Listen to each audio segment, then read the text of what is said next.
Silent mode या फिर of कर दीजिए ताकि इस शो का आप भरपूर आनंद ले पाएं। इस शो के प्रस्तुतकर्ता हैं उज्जैन स्मार्ट सिटी लिमिटेड। निष्पादक हैं मध्य प्रदेश पर्यटन।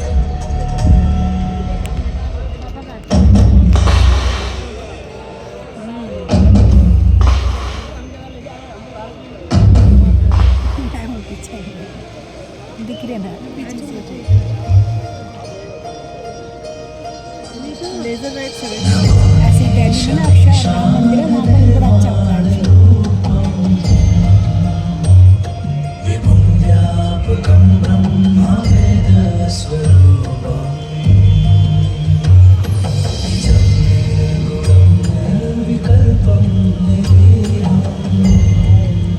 सुमित अंदर से बना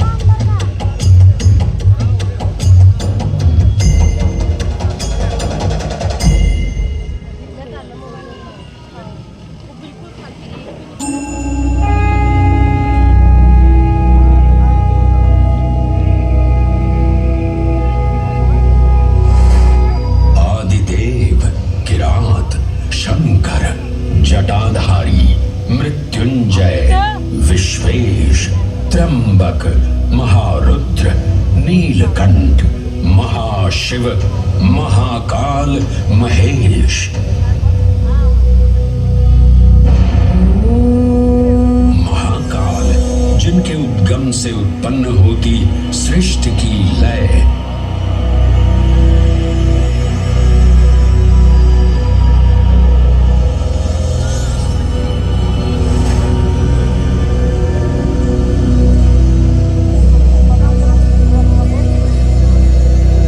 जिनकी मौनता में सन्निहित है समस्त ब्रह्मांड की माया। इन महान देव को नमन करने से पूर्व आइए वंदन करें उस रूप को जो स्वयं शिव से पहले पूजित होते हैं, श्री गोपू बालेश्वर। जब एक 5 वर्षीय बालक ने राजा चंद्रसेन को अपनी अमूल्य मणि की रक्षा हेतु महाकाल की उपासना में लीन देखा तो वो भी भक्ति में तल्लीन हो गया। माँ के बार बार बुलाने के बावजूद वो अपनी पूजा में एकाग्र रहा। उसकी श्रद्धा से प्रसन्न होकर भगवान शिव स्वयं उसके घर लिंग के रूप में प्रकट हुए। इस बालक की भक्ति से प्रभावित होकर चंद्रसेन सहित अन्य राजा भी वहां पहुंचे, जहां स्वयं भगवान हनुमान ने भी दर्शन देकर उद्घोष किया कि इसी वंश में नंद जन्म लेंगे, जिनके पुत्र होंगे विष्णु भगवान के अवतार श्री कृष्ण। ये परंपरा न केवल बाल भक्ति की प्रतीक है, बल्कि गुरु शिष्य परंपरा, तांत्रिक साधनाओं और क्रमिक पूजन की विधियों से भी जुड़ी है।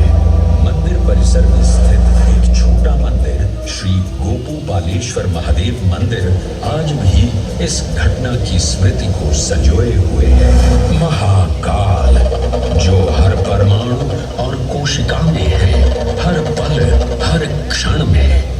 महाकाल जो है इस महानगर उज्जैन और नदी शिप्रा के कण कण में। आइए सुने उसी पावन नदी शिप्रा से महादेव की अद्भुत गाथा।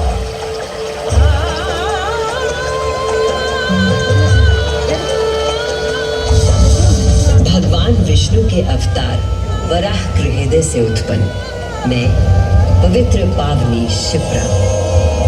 उद्गम तो मेरा श्री हरि के हृदय से हुआ, पर मैं प्रवाहित हो रही हूँ महाकाल के चरणों में।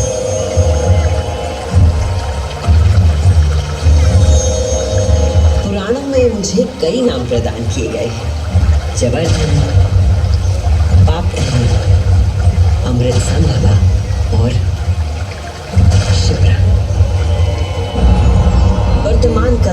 प्रवाह आरंभ करने से पूर्व यह आवश्यक है कि मैं आप सभी को अपने उद्गम की उस दिव्य गाथा से अवगत कराऊं,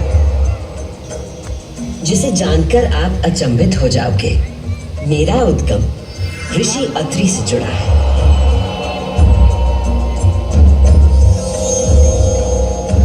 जो सप्त ऋषियों में से एक है। जब ऋषि अत्रि ने उज्जैन में 3000 वर्षों की कठोर तपस्या पूरी की और अपनी आंखें खोली, तो उन्होंने देखा कि उनके शरीर से 2 महान प्रकाश धाराएं निकल रही थी। पहली धारा आकाश की ओर गई और कहा जाता है कि वो चंद्रमा में परिवर्तित हो गई।